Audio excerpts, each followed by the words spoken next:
ஜெர்மனியின் பவேரியாவில் வீட்டு மனை நிறுவனம் ஒன்றில் ஊழியர்கள் போல நடித்த இருவர் ஒரு 90 வயது பெண்ணை ஏமாற்றி திருடியுள்ளனர். குறித்த சம்பவம் கடந்த புதன்கிழமை ஓபர்போரிங்கில் நடந்துள்ளது.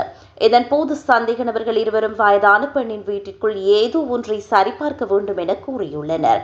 உள்ளே நுழைந்ததும் அவர்களில் ஒருவர் மூதாட்டியின் கவனத்தை திசை திருப்ப, மற்றொருவர் சத்தமின்றி பணத்தையும் பணப்பெட்டியையும் திருடியுள்ளார். திருடப்பட்ட தொகை சில 1000 யூரோக்கள் என்று தெரிவிக்கப்பட்டுள்ளது. அந்த நபர்கள் சென்ற பிறகு தனது பணம் காணாமல் போனதை உணர்ந்து அந்த பெண் உடனடியாக போலீசாரை தொடர்பு கொண்டு முறைப்பாடு செய்தார். எனினும் சந்தேக நபர்கள் அதற்குள் அந்த இடத்தை விட்டு தப்பியோடி விட்டனர். சந்தேக நபர்கள் இருவரும் 30 முதல் 40 வயதுகளுக்குள் இருக்கலாம் எனவும் ஜெர்மன் மொழி பேசியதாக போலீசார் தெரிவித்தனர். அவர்களுள் ஒருவர் நீல நிற சட்டையும் மற்றொருவர் ஜீன்ஸுடன் அடர் நிற ஆடையும் அணிந்திருந்ததாக தெரிவிக்கப்படுகிறது. அவர்களை தேடும் முயற்சியில் போலீசார் ஈடுபட்டு வருகின்றனர்.